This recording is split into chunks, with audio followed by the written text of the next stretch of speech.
Welcome to Zen and the Art of Real Estate Investing. What if you could learn from experienced real estate investors, find out what got them to where they are now, get insight into their daily habits, and take these insights to inspire your own growth? Each week, Jonathan Green shares an in-depth look at the mindful approach to real estate investing. Jonathan is a lifelong real estate investor, advisor, and coach, as well as the founder and team leader of Streamlined Properties. Whether you're looking to start from scratch, get to the next level, or just for a straightforward and honest approach to real estate investing, Jonathan seeks to provide a free mentorship program you can take with you anywhere. Now, here's Jonathan.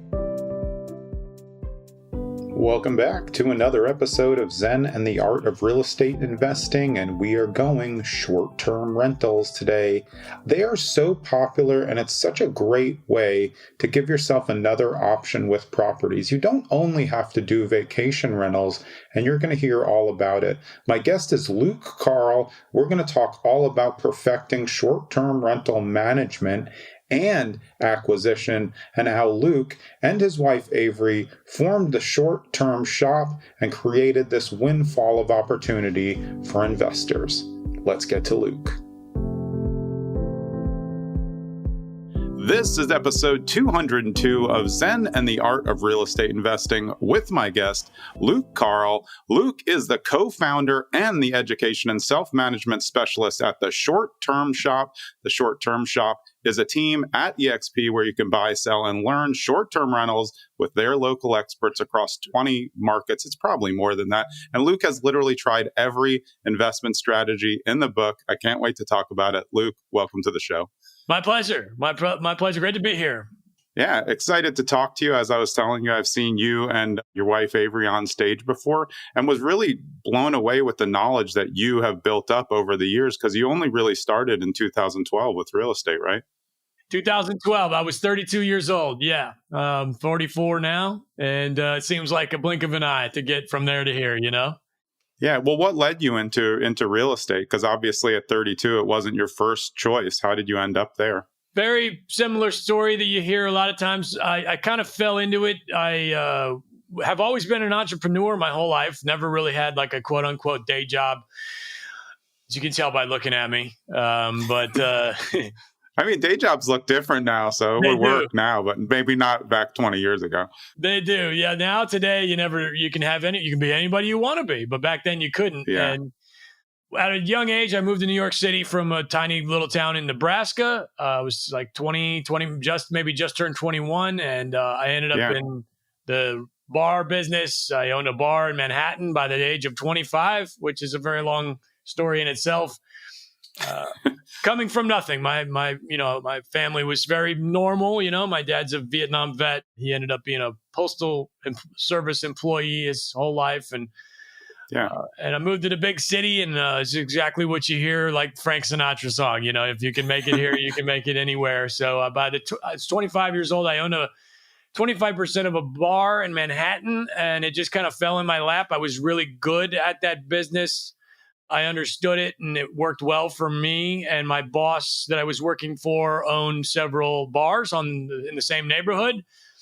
And it was really not unlike what happens in real estate. She didn't own the buildings, but she owned the business. And it was a very lucrative thing for her as just a regular, lady who started much like I did. And she taught me the ropes. And she opened a new bar. I was her sweat equity. She said, I need a managing partner on this new bar. Would you be interested? Long story short, we opened a new tiny little bar not far from Wall Street in Manhattan, which was nowhere near Wall Street. But, I brought that up for the financial purposes because I'm going to come back to that. A few years go by, 2008 happens, Wall Street crashes. Next thing I knew, my bar was the most popular place on the planet because we had cheap drinks and nobody had a job, So I started there, and then we eventually moved to the land of the free, which is outside of New York City. And I was able to buy real estate, and we bought a house to move into. And that's where it started. And I just instantly fell in love with the process of buying the home and wanted more, and eventually realized that it was the actual owning of the property, the purchasing of the property that I was most interested in. went down many roads through this whole thing. My very first thing was a home inspector. I went to home inspector school.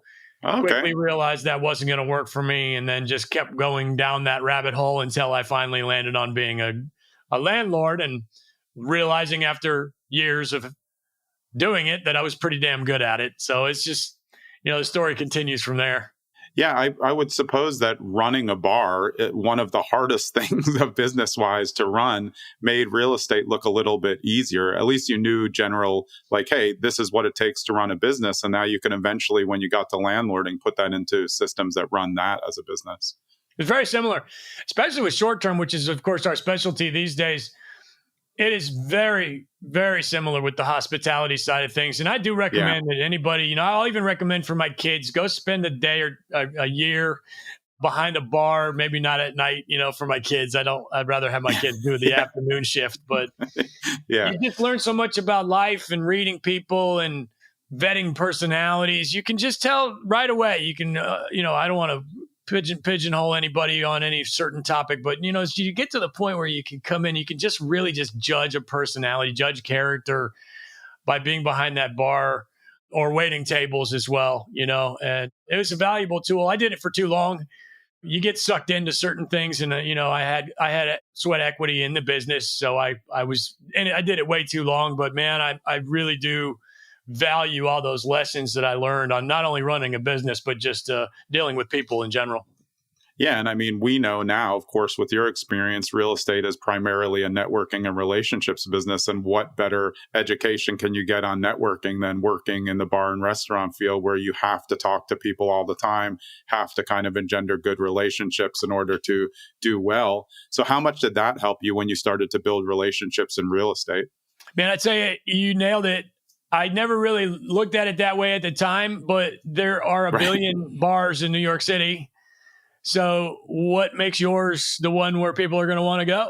You have to put your name out there. You got to, it was very, very similar. I was going to other people's bars and just walking around, talking and hanging out. And I was in my 20s, so I enjoyed the whole party aspect, of course.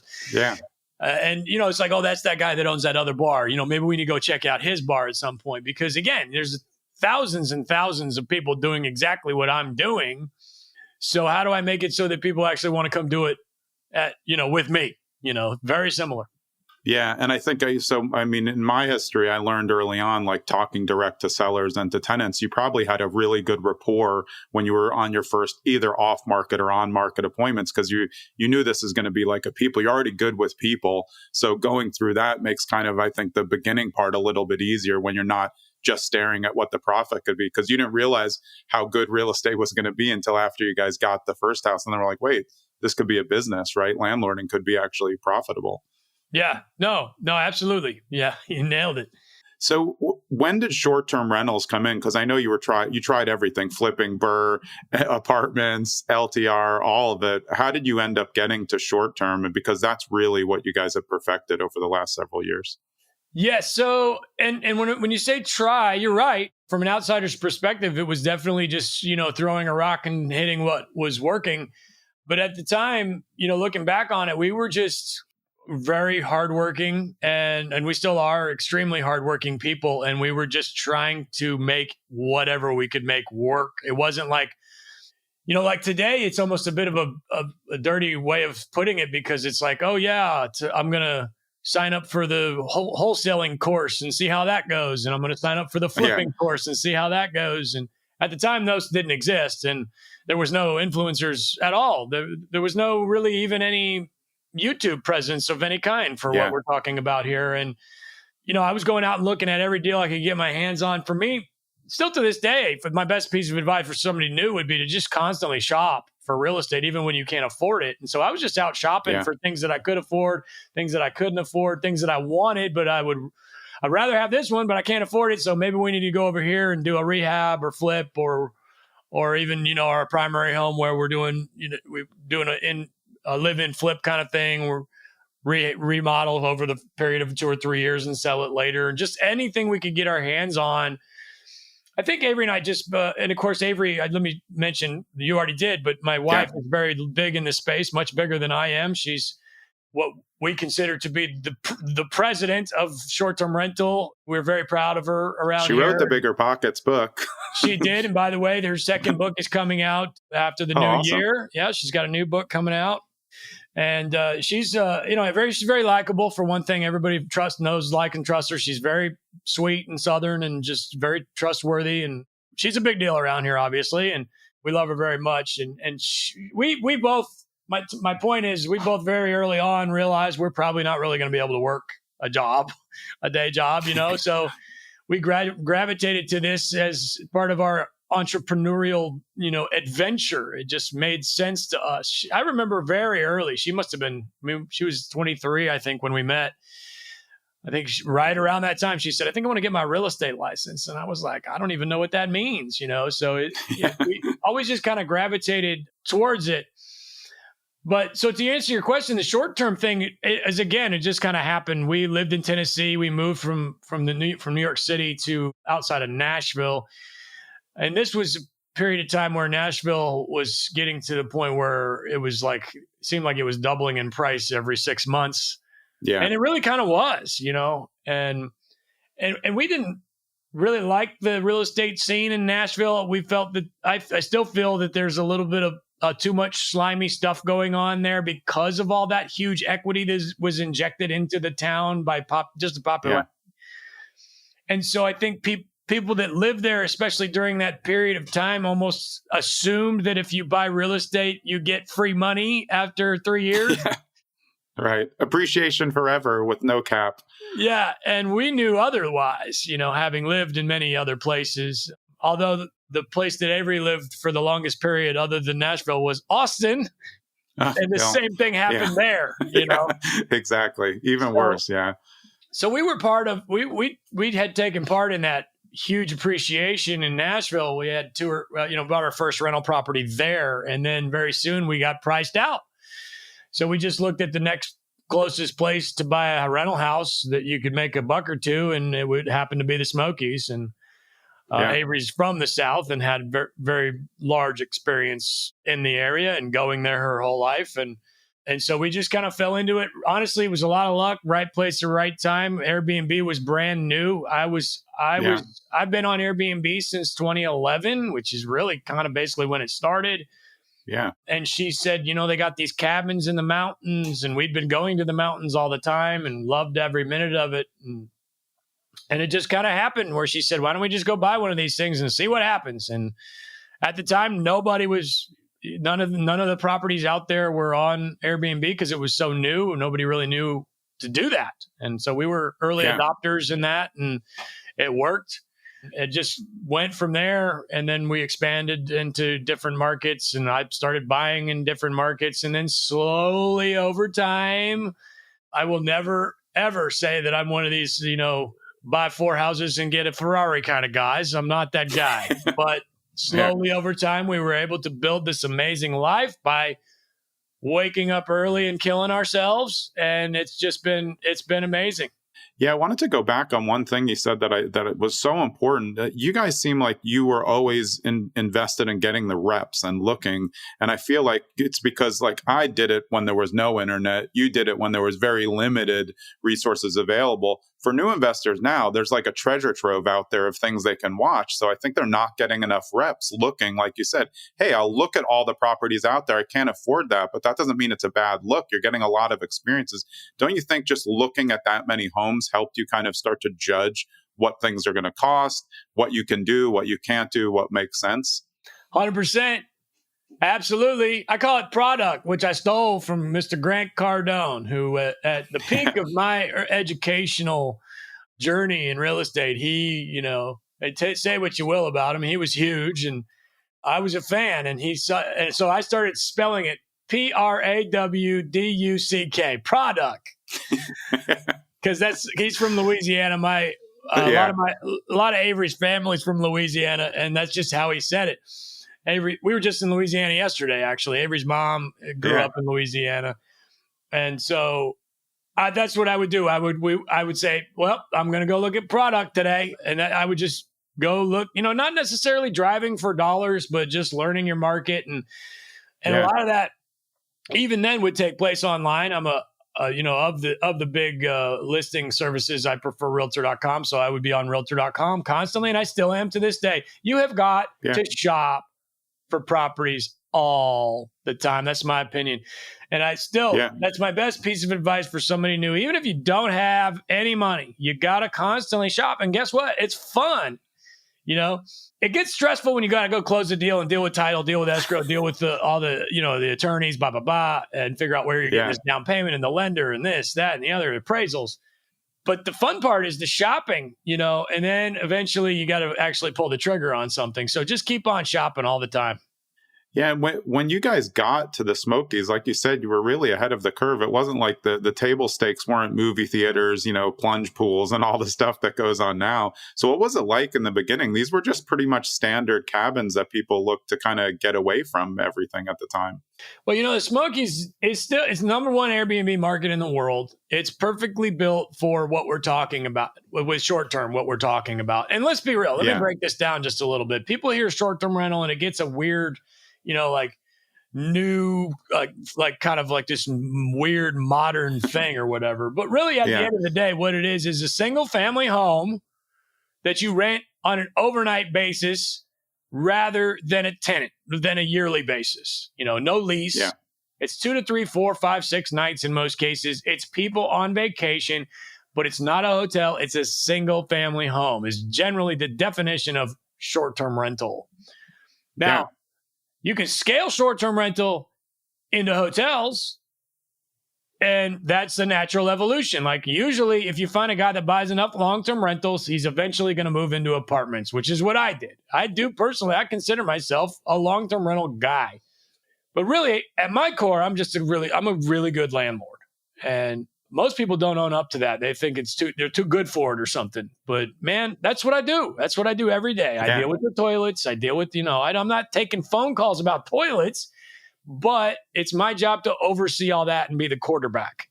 Yeah, and I think over the long haul, if you just look at the public perception of landlords, it just assumes that we're all like slumlords. And they forget that most landlords are really like caretakers for the people and for the properties, because that's how you make a lot of money being a landlord is you keep your properties well, you get good tenants, you treat them well, right? I mean, these are things obviously that you've perfected over the years, but the public perception is weird against landlords, in my opinion, like the mom and pop landlords. Yeah, I agree. But I do believe it's my duty and the reason I've been put on here on this earth to provide people with great places to raise their kids and go on vacation. And it doesn't get talked about enough. You listen to a billion podcasts on rental real estate. Nobody ever actually talks about the tenant and their well-being, Yeah. And that it's definitely, you need to have an interest there. You need to be vested in the community. You need to have an interest in making sure the community becomes better. And you need, in my opinion, to care about who's living in your house and their well-being. And I do, So anyway, let's get back to your actual question with the Smokies thing. Yeah. When we started there was 2 other people that I could find doing back what we still call today the enemy method, where you go around and you find your neighbors, and we call them enemies because I was hyper focused on finding the guy that was really good at this and making him my enemy so that I could beat him. Yeah. So when we first started, competition. It's really just finding the competition. And so back then I was only able to find really 2 people that were doing this in the Smokies. Now on Airbnb. Now Vrbo, again, we've been around since the 90s. And of course the houses in the Smokies have been doing this on an overnight basis since the beginning of time.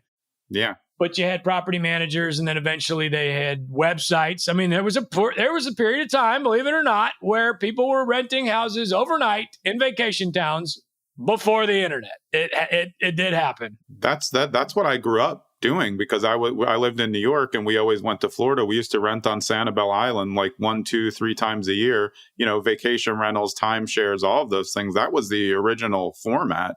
We didn't even know. You just would go to a local broker at the time, and they would have a bevy of things on places like Sanibel, Smokies, all these areas. So you were really right about what you said. Now, of course, it has all these nice terms and everything, but this has been going on forever. It's not a new thing, short-term rentals. Yeah, originally you would call, because we didn't have the internet. We didn't have any of that, back in the day, but this is before my time, but you would call like a local broker Yeah. and say, do you have any overnight rentals? And they would say, yes, we do. Well, let me put you in touch with our management division, Yeah. Hey, it's Jonathan.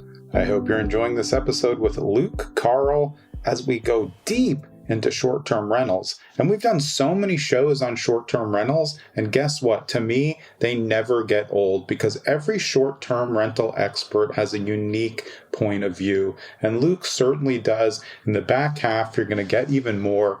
I can't wait for you to hear it. And remember, if you're interested after the episode to get in touch with Luke and Avery and their team, go to theshorttermshop.com and they will see you there. Let's get back to Luke. Well, haven't you guys found, though, that the communities and areas, cities, towns that existed that way, that had the most rentals before the internet, those are the ones that still have now the best regulations for short term because they've made a career on visitors, right? Yes, and also it depends on the hotels, right? So let's get into that. Right. And I do want to come back to your point about this amenities in the swimming pools. So remind me of that if we get to that point. Yeah, got it. Because I do have some thoughts there. But yes, there are places in the world, in the U.S., that are purpose-built basically for single-family overnight rentals. Myrtle Beach, Branson. And these are the areas that we perfected because this type of thing thrives in these areas, and the local government needs the tax dollars, needs these tourists to come and pay their money. But in general, these areas don't have a lot of hotels. And there's in some cases, even more single family bedroom units than there are hotel room units. So now we can, Jonathan, of course, we can Airbnb in any city in America where it's legal, right? Right. But the way we do it is what we feel that short-term rental was designed to be on the beach, in the mountains, overnight rentals in an area that doesn't have a huge hotel presence. And that's just kind of how we've always done it. Yeah, but that's such smart business because you're hedging your bets towards places that were already, in favor of those regulations. Like you said, the tourism is what bolsters these communities. So they're not the ones who are coming back hard against short-term rentals. They love them. So that puts your business in a much better spot than trying to say like, hey, well, let's try to figure out how to do it in LA. Like they don't want it in LA. They're going to have a 30-day stay. Yeah, and the county in most cases doesn't even really know how to wrap their head around this unless they've been doing it for a really long time, like Destin, Florida, or Panama City Beach, or Siesta Key, Island, Siesta Key, etc. Yeah. These areas, they understand that the bulk of their money comes from this, and they need this. Okay, now if you try to bring this up to a county in Ohio, then there's places there in Ohio that do this, but there's a bad example, but in Los Angeles, like you mentioned, they're going to say, this sounds like a hotel. I don't understand what you're talking about. This needs to be in the hotels. And really, for the most part, they're right, But there are certain areas of the world, and they're usually very small towns, like where I live. I live in Florida, and in one of these little beach towns, and there's only like 12,000 people that actually live in our town. But we have a gorgeous beach, just knock you out, gorgeous beach. And in the summertime, it is jam-packed. And the county where I live doesn't even allow hotels. So it's a different vibe. Now, that being said, again, you can Airbnb, you can Vrbo anywhere that it's legal. It's just not for me. It's no different than turnkey. Turnkey real estate thrives in Memphis, St. Louis, and Kansas City. Yeah. Prices are good. Right. There are other places where turnkey will work, but it's not, as normal as it would be in, say, Memphis, so that's just kind of how we look at it. Yeah. And I think if you look at what we're talking about in terms of the stays for short terms, it's what, again, the pandemic changed a lot of things. People started to appreciate maybe more of this staying outside of hotels. But I never stayed in hotels because my dad was always this short-term rental. Like we wanted to stay in a house. We had I had 2 stepbrothers and a half sister, and pets. So we didn't want to stay in a hotel. You couldn't even do it. And that's kind of like the maximization of what's happened. People are like, well, I could go stay at a Hilton where they're going to fluff up my pillow, or I could have a laundry and a kitchen. That's, to me, what's so exciting about short-term rentals. Just as a visitor, I want to have all my creature comforts there. I want to be able to, my kids to play in a backyard or something. And this is really the evolution of what we wanted to get to of the amenities. How much stuff can you do when you're in there? But I know when you started, like we were saying, there wasn't a, video game room in every house. Now it's a little bit harder with the table stakes, depending on the market in terms of what you need to do to compete, right? Yeah. No, exactly. What you just said is exactly right. If you're looking for somewhere for multiple family members and you need a washer and dryer and you need a full kitchen, this is what we're doing. We're going to what's become an Airbnb, which I don't like that term, but an overnight rental. But yes, because it's become so popular, and I think, again, with COVID had a lot to do with it, it became normal. Your mom started to know what it was. Your grandma probably knows what an Airbnb is these days. And it became an established asset class. And honestly, it went a little too far during COVID because it was very popular. These single family home, like a lot of hotels were shut down, but you could still go rent an overnight house in Myrtle. And, it was a normal thing. And the prices went up. And then everybody wants to get in. And it got so popular, like motorhomes, Rolexes, and short-term rentals were so popular during COVID, right? Yeah. And we did see that. We saw where, the video games were kind of the first thing. Now I'm gonna give some leeway to the video games. I do like them. I have them. And it used to be, we started with the pool tables. Yeah. And then honestly, what happened is I think the pool tables got a bit much. They're big, they're heavy, they take up too much space, and they're bulky. And they can get ruined. The felt can get ruined, so there's more repairs on it than really needed. You spill a beer on it, and it's pretty much shot. Especially if you got a particle board. A lot of these, like these bar tables, which you use in a rental for most cases, used to be anyway. Now everybody's got this fancy stuff. You can't really spill more than 1 or 2 beers on one of those, and it's done. And you can't replace the felt because it's not slate. Right. Yeah. So you'd have to spend, $1,500 or $2,000 or $2,500 to get a nice table that you could replace the felt on, and then you're still replacing felt for $400 every 2 years or 1 year or whatever. Right. So I think that was kind of a natural evolution into these video games because they take up much less space and they're fixable for the most part. And man, I tell you, I hate to even bring this kind of stuff up as a landlord, but they're fairly bulletproof. You don't want to spill a beer right on the control panel, but in general, pretty. I mean, stand-up video games, they were built for kids spilling soda on them all the time. I mean, I spent a lot of time in arcades growing up, and those things, if they broke, they just move it out, do a couple fixes, and it's back up. But that's part of the thing about short-term rentals. Like, you're trying to get these qualified amenities, but they also need to be durable, so you're not killing yourself, like we were saying, to go fix the pool table every time somebody spills something. Oh, yeah, 100%. And that's a big part of it. When I'm looking at buying a new property or even the properties that I own, you're looking at how can I make this a little more bulletproof? How can I make this easier? Yeah. And a lot of that has to do with my long-term rental experience. You want to have countertops that are going to be able to stand up to more than one tenant. You generally want to try and avoid carpet, or at least I do. And those things carry over to short-term. I think, and that's another reason. And Jonathan, I'm not one of these big amenity guys. It's nice. You got to have nice stuff, but I'm not really into, swimming pools. And, if you're in Florida and all your neighbors have swimming pool, yes. But, I mean, Florida, it comes with the territory. But I agree with you. I mean, I've been really changing my tune because I'm not interested in going big on the amenities just because the cost is crazy. And I think there's a lot of people with a lot of money getting into the high amenities game. Whereas the way that I think of myself as a consumer is I'm going to get away from it all. I'd like a few things to play around with. I like when there's stuff to do, but I'm really there for the atmosphere and to kind of stay away and the privacy. Is that more what you guys are focused on when you're saying you don't really need all the bells and whistles? You need the location. Me personally, yes. The short-term shop sell, we sell plenty of luxury, no problem if that's what you're into. Me personally, I don't think you need to go crazy. I think that the price per night is the most important thing of the whole deal.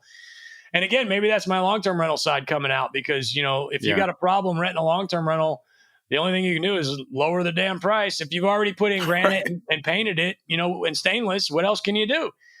Yeah. So I think that long-term rental stuff carries over for me in the short terms. And I'm always pretty focused on price per night, privacy. That's my other thing. And just Avery always is, all these years, she's always said cute, clean, and comfortable, which is totally true. Yeah. It's got to be clean. It's got to be like well organized, has a decent design element to it. Nothing crazy. But other than that, man, I really think, especially today, price per night is most important. Now, 2 years ago, everybody was spending tons of money and they wanted to bring their family and show off, and there was free money dropping out of the sky. That's long gone. It's really more than 3 years ago now. Yeah, well, no one had anything to do. They had to get out of their houses. So yeah, and the government was writing checks to everybody, and those days are gone. And I think right now more than ever. And I think we're starting to come out of it a little bit, as if you noticed. I don't know when this will air, but the stock market's going nuts and things. But we've had a pretty rough go for the past 12 months for average Joe. The people are hurting for money a little bit right now. So I think keep doing your best to try and keep your price per night is the most important thing right now. Yeah, that's where I think some of the people who overdid it on amenities, especially if you're in a market where, 80% of the people have all the amenities, they have a movie theater and everybody has that, and your table stakes are so high, I'd be going the other direction. And I think that's where people who are new getting into it should think smarter instead of bigger, because the costs now just to furnish an Airbnb, if you're going for the big one, like your furniture costs are going to be 50 grand, much less everything else.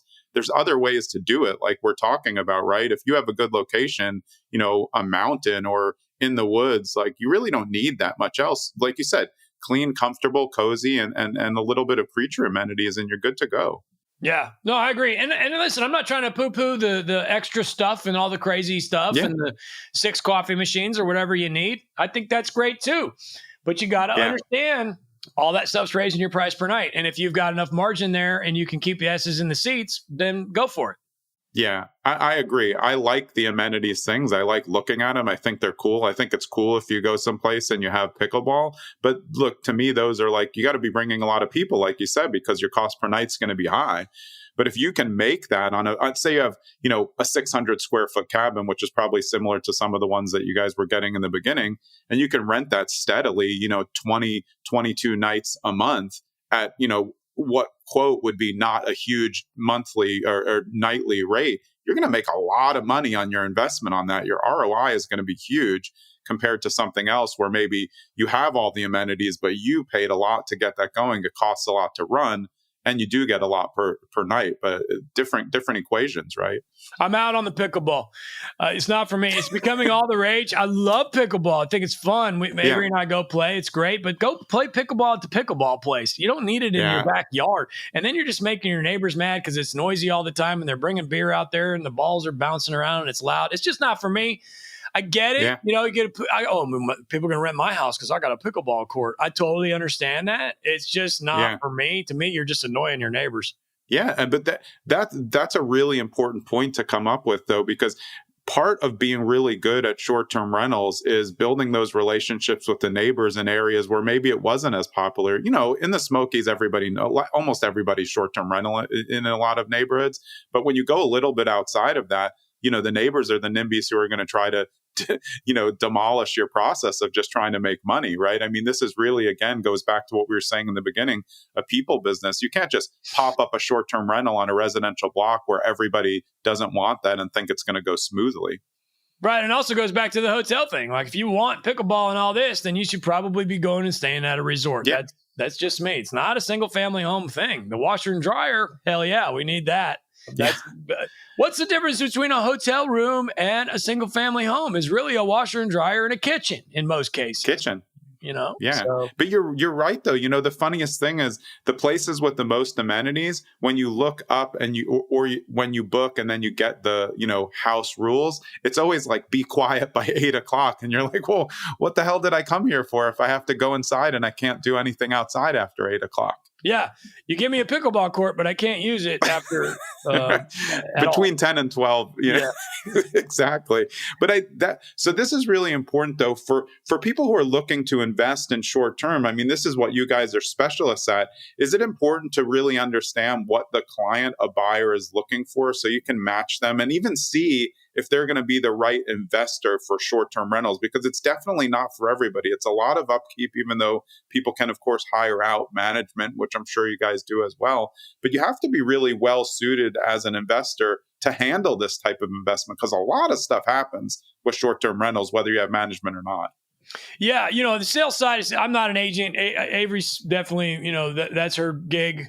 Management's my thing, but this is definitely not for everybody. I'm not going to sugarcoat it. And rental real estate, period, is not for everybody. Yeah, well, talk from a management perspective, because just being a landlord's not what people think. It's very hard. You're very good at it, but most people aren't very good at it, or they're not cut out for it because it's difficult. Yes. And on the short-term side, the long-term it is what it is, but we'll stick with the short-term because it's sexier. I think really we get a lot of people that are drawn to it, like they want to do it. And I think that there is a large amount of candidates that are perfect for it. House husbands, housewives. Your husband or your wife is making, $700,000 a year, and you need to come up with some way to offset the tax situation. And then you can do the in-house, you can manage it yourself. You get bonus depreciation. That's where short-term shines, financially, is if you got somebody in the organization, whether it's a daughter or a cousin or a nephew or somebody that can manage it for you or your wife or your husband. And then, you got a high dollar earner that needs to offset some tax burden. The cost seg situation in short term is better than really any other asset class. So that's a good thing. But also we get a lot of folks that are really into like the whole design aspect and making it cool and Instagram friendly and stuff. Yeah. Which is not necessarily my forte, with these green walls with the neon signs, so you can have the Instagram in front of it, that kind of thing. Yeah. But I do understand that, and it is fun. It's fun. Those are different marketing techniques. Like I appreciate that too, but I don't want to do that just because I don't feel like spending $100,000, to furnish the thing. But I see why you get a good Instagrammable area, and then people are going to help you by posting it on theirs. You're going to invite some influencers. That's a different style. That's not how you started. It's certainly not how I started. I like it, but again, it's not my bag either. I agree with you. Well, the gray hair's coming out over here. I'm getting a little bit old to even understand all that stuff, but I do definitely understand the design element and having fun with it and enjoying the process. And I own an Airbnb in the mountains, and that's wonderful. I just love it. And also there is something to be said about, if you go on vacation to a certain area a lot, you can buy something that, you're going to use when you're there and rent when you're not there, which is a wonderful way to do it, and also great for the taxes if it's something that you're planning to hold for a long time.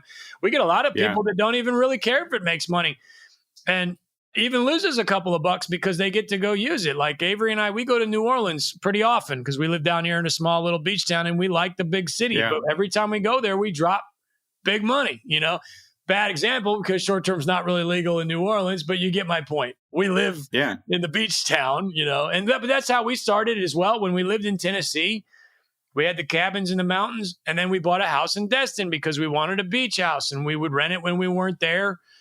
And then eventually we moved down here, and now the cabins become the second home, that kind of thing. And it's a wonderful thing. But to your point, you do need to understand that at the end of the day, you're dealing with drunk people puking in your house occasionally. And if that's too much for you, then don't do it. Yeah. And just the management of cleaners on its own is such a huge thing, and building the team. And of course, again, there's management for this, but you still have to manage the manager to make sure that your investment's going the right way. I think those are all good points. Short-term rentals, again, there's a lot of different things that you can do in them. There's ways to be creative.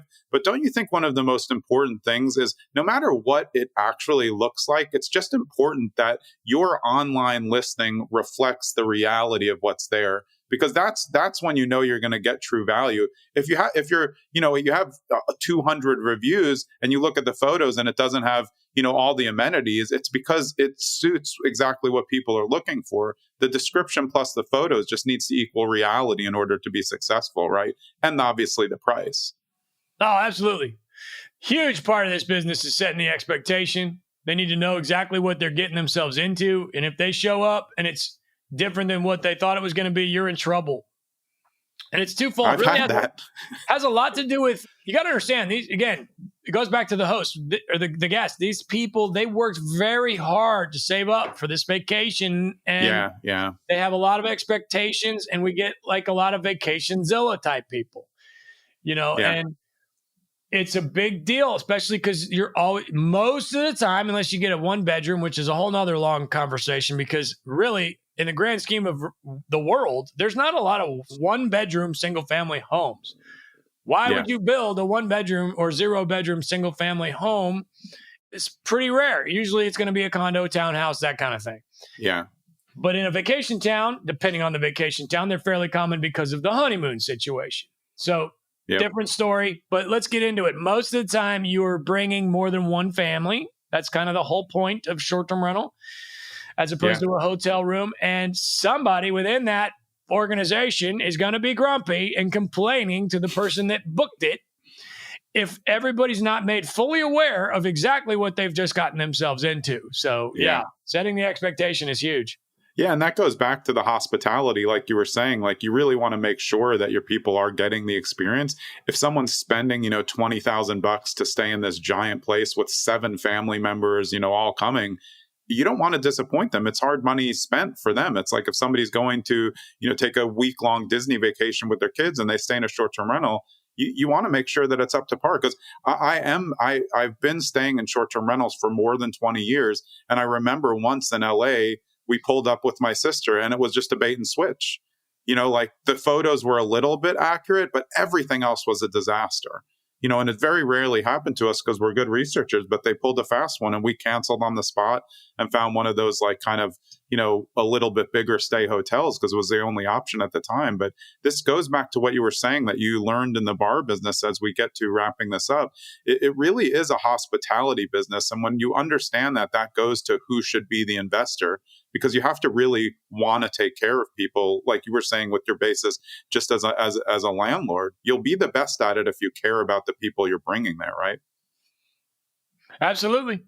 Yeah, I've had that happen before too, where it wasn't me and my mother-in-law rented a place, and she has experience. She owns a cabin in the Smokies, and she's really great at it. And she went to this place in San Diego, which is, there are short terms there, but it is a very sticky situation in some cases. And she pulled up to this place, and it was nothing like what she thought it was going to be. And you got to be careful with that. But those kind of places, they make horror movies about that situation, and those places don't last long. Obviously, you're not going to get a lot of reviews if you're not being transparent. Yeah, absolutely. Well, as we wrap it up here, is the best place for people to get in touch with you and to work with you guys at the Short Term Shop at theshorttermshop.com? Yes, Luke at theshorttermshop.com. I'm a loudmouth. I love talking. I'm happy to get on the phone with anybody anytime. I do have a podcast on the subject, short-term rental management, every Tuesday. Awesome. And we're easy to find. Avery's got a very big YouTube presence, online presence, etc. Avery's husband is what I'm otherwise known as. But yeah, man, you're fantastic. I'm happy to have anybody reach out to me anytime. Luke at theshorttermshop.com. I'm also on Instagram, not super active, but Luke Cashflow Carl on Instagram. It's mostly a bunch of stupid real estate jokes on there. Yeah, well, I really appreciate you spending the time. And just as a last note, I wanted to remind everyone, if you see Luke and Avery speaking together, it's really a great commentary on how you can do real estate together as a couple and a family. We've had a lot of guests who've been on together. We're obviously working on getting Avery on separately, but I really appreciated seeing you guys do it together. You have great rapport. You obviously really have worked hard at the relationship and the business. And I think that's a model for people to look at and do real estate together, because if both parties don't want to do it, you're not going to be successful at it. Yeah, we enjoy it. We do. It's, it's like anything. You got to keep the marriage strong. It has to be number one all the time. We've been married a long time now, and we've got 2 wonderful kids. You can't play around with that. But we work well together. I stay out of her lane. She stays out of my lane, and we just truck along and do our thing. By the way, I did want to mention the name of your podcast. I'm a biker, and I'm a huge fan, obviously, of the original. By the way, I have an original press of the book. Oh, really? Zen and the Art of Motorcycle Maintenance. I don't remember what year it came out. I've got a few of my favorite books, original print, original press, and that is one of them. So huge fan of the book, which I would assume obviously is where you got the name of the podcast, but bravo. Yeah, absolutely. Well, I really appreciate your time. Life-changing book. Absolutely life-changing. It's a wonderful book. It's just something that everybody needs to read in their early 20s. I know it has nothing to do with you, but I'm glad that you're a fan. Yeah, absolutely. Well, it was a pleasure getting you on. I look forward to seeing you at the next BPCon or one of these conferences along the way. Thanks for spending the time. My pleasure. Thank you, sir. Thank you. All right. That was Luke Carl of The Short Term Shop. You can find them at theshorttermshop.com. I'm Jonathan Green. We'll see you next episode. Thanks for sticking around to the end so you can get that preview of who's coming up on the next episode of Zen and the Art of Real Estate Investing. It's Siam Ibrahim of Hero Homes University. This guy has done it all. Fix and flip, wholesale, raising money, BRRRR, acquisition, everything along the way, and he's done it in volume. You can learn a ton from this next episode with Siam. We'll see you there.